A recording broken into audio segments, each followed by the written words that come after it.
On parle avec Haroun Bouazi. Il est porte-parole, en fait, de l'Association des musulmans et des arabes pour la laïcité au Québec. Haroun Bouazi, bonjour. Bonjour. Vous publiez une lettre oui à la laïcité et non à la discrimination. Vous voulez exprimer donc votre inquiétude face à la tournure prise par certains débats publics pendant la campagne électorale au Québec. Qu'est-ce qui vous inquiète? Écoutez, d'abord, on est inquiété en tant que citoyen. Et c'est en tant que citoyen qu'on parle, on est inquiété par un mélange de beaucoup de concepts qui sont vraiment des concepts nobles de la démocratie, qui sont la laïcité, l'égalité homme-femme, la justice sociale, et mêlés des fois à une islamophobie qui flotte comme ça dans les airs et qui donne des résultats, somme toute, qui peuvent être très mauvaises pour notre société québécoise. Donc, pour être beaucoup plus concret, par exemple, on sait qu'on parle depuis quelque temps d'une charte sur la laïcité. Nous, on s'oppose pas spécialement à l'existence d'une charte, mais ce qu'on dit, c'est que la laïcité ne doit pas devenir ou être utilisée ou même avoir pour conséquence le fait qu'on discrimine un groupe de minorités visibles, et spécialement si c'est les femmes qui sont les premières victimes de ces lois discriminatoires. Et de quelle façon une charte de la laïcité telle qu'elle serait proposée pourrait discriminer contre des femmes, des minorités culturelles?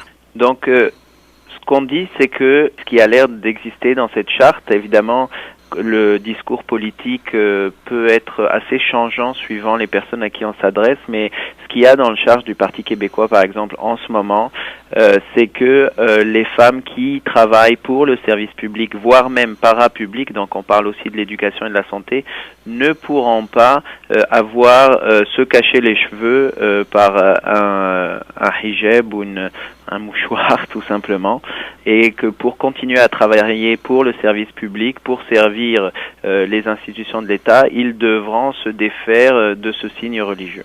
Donc cette loi-là va toucher principalement les femmes.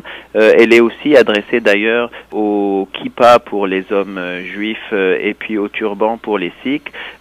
Apparemment, d'après ce que dit Madame Marois, la croix n'est pas accrochée au cou, ne serait pas touchée par cette charge sur la laïcité. Et donc ce qu'on dit, c'est que pour la communauté musulmane, elle ne va toucher que la femme, car son mari, lui, n'est pas voilé et donc ne sera absolument pas touché. Donc d'un côté, c'est juste la femme qui sera touchée, d'un autre côté, elle va perdre son indépendance financière par rapport à son mari, et nous, on s'insurge devant ça. La laïcité est un concept noble qui ne devrait pas avoir pour conséquence que les femmes d'une minorité visible perdent leur emploi alors que leur mari y reste. Évidemment, on ne voudrait pas que le mari perde son emploi, on voudrait que tout le monde travaille pour construire le Québec tous ensemble. Et dans le fait que quelqu'un porte un voile, ça ne dérange pas l'Association des musulmans et des arabes pour la laïcité au Québec? Nous, on n'est pas pour le voile ou contre le voile. On est pour la liberté de choix de la femme. C'est-à-dire qu'on s'opposerait à ce que un groupe d'individus dans une famille ou dans la société oblige la femme à se voiler, et on s'opposerait à ce qu'un groupe d'individus ou une partie de la société oblige la femme à se dévoiler. On pense que la femme est un être qu'on respecte, qui est un être majeur, une personne à part entière, et qui a le droit au choix, et qu'on ne devrait pas utiliser la laïcité ou la religion pour l'empêcher de faire les choix qui lui semblent utiles pour elle, que ce soit dans sa vie en société ou dans ses convictions religieuses. Et le port de quelque chose qui traduit les convictions religieuses d'une femme, est-ce qu'il s'arrête quelque part? Parce qu'on parle du voile en ce moment ou du foulard, mais il y a des femmes qui portent des voiles intégrales. Absolument. L'objet de la lettre qu'on a écrite ne touche pas à cet exemple-là qui est somme toute anecdotique. Vous savez que le voile intégral, en fait, est une façon limite sectaire pour s'écarter de la société. Il y a comme une barrière entre cette femme qui met un habit tout à fait noir où on ne voit que les yeux, voire où on ne voit pas les yeux, et la société. Ces personnes-là, aujourd'hui, ne demandent pas à tout bout de champ à travailler pour la fonction publique, et donc nous ne pensons pas que la charte de la laïcité va les toucher ou compliquer ou améliorer leur vie. Ce qui est très important pour nous, c'est que le cas qui n'est pas anecdotique, qui est la femme qui a un voile sur les cheveux parce qu'elle pense que ça va l'amener au paradis, ou qu'elle pense par pudeur que c'est important pour elle de le cacher, ou que pour n'importe quelle raison qu'elle décide valable, pour nous, l'État n'arrête pas d'être laïque si elle le garde ou si elle l'enlève, et la laïcité ne devrait pas l'empêcher de gagner sa vie. Et que veut dire alors le concept de laïcité? Parce qu'il semble qu'il soit différent selon que l'on parle à quelqu'un comme vous de l'Association des musulmans et des arabes pour la laïcité au Québec et selon qu'on parle, par exemple, à des gens du Parti québécois. Alors, d'abord, dans les signataires de la lettre, je tiens à dire qu'on a des militants de tous bords, entre autres des militants du Parti québécois, du Parti libéral et de Québec solidaire, quelques féministes, des militants des droits de la personne, etc. Cette lettre avait comme objectif non pas de stigmatiser ou d'agresser le Parti québécois, au contraire, nous voulons mettre en place un espace commun sur lequel on peut construire une réflexion. Donc pour nous, la laïcité est là pour empêcher une croyance religieuse en général d'avoir main mise sur les appareils de l'État. Donc par exemple, pour la justice, les lois qui sont prises dans le cadre de l'État ne doivent pas découler d'une institution religieuse qui donne des ordres à cette institution-là. Il en va de même pour à peu près tout, donc la santé, etc. Donc les institutions doivent être laïques, donc indépendantes de la religion. Mais d'un autre côté, la laïcité doit absolument être avec la liberté de conscience. Au contraire, elle doit permettre aux citoyens de croire en ce qu'ils veulent, que Dieu existe, que Dieu n'existe pas, que Dieu leur ordonne d'avoir un foulard sur la tête, que Dieu ne leur ordonne pas.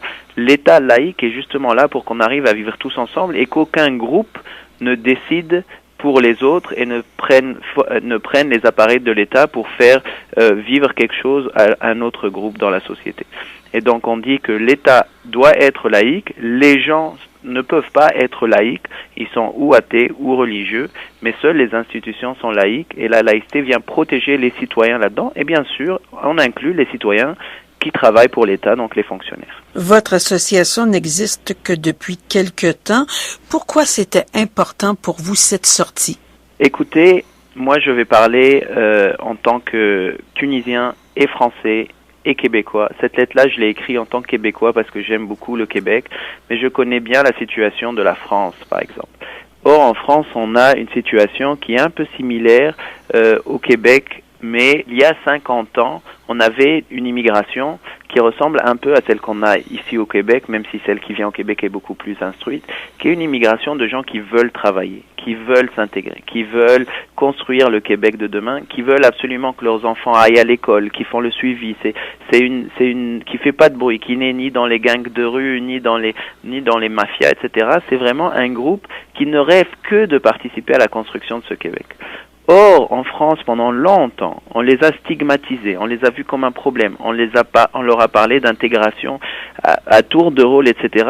Et les enfants de ce genre-là, qui ont vu leur mère perdre son emploi parce que elle n'a plus le droit de mettre son foulard sur la tête, qu'il a vu sa sœur ne plus pouvoir aller à l'école parce que sa sœur de 18 ans ou de 16 ans voulait absolument se voiler contre l'avis de ses parents, eh bien, ces gens-là, aujourd'hui, 2 ou 3 générations plus tard, ils sont dans des situations très difficiles psychologiquement et on voit que ça a un impact extraordinairement négatif sur la France d'aujourd'hui. Nous, ce qu'on dit, c'est qu'on est 50 ans avant la France d'aujourd'hui.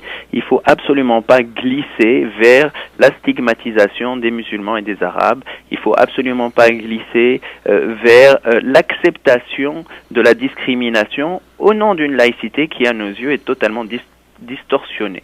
Ça d'un côté, d'un autre côté, on a l'impression aussi qu'on importe des problèmes, que c'est comme si on réglait des problèmes entre Algériens ou entre Français ici au Québec. Aujourd'hui au Québec, je n'ai pas l'impression qu'une femme voilée qui enseigne au cégep la biologie est un problème de société. Essayons de régler les vrais problèmes qui sont des problèmes de discrimination à l'emploi. On sait par exemple que pour les Maghrébins, on a 42% de chances d'être discriminés à l'embauche à Montréal. Aujourd'hui, c'est un vrai problème qui est une des principales barrières, sinon la principale barrière à l'insertion, au vivre ensemble pour les musulmans et les arabes au Québec. Haroun Bouazi de l'Association des musulmans et des Arabes pour la laïcité au Québec. Merci infiniment. Merci beaucoup.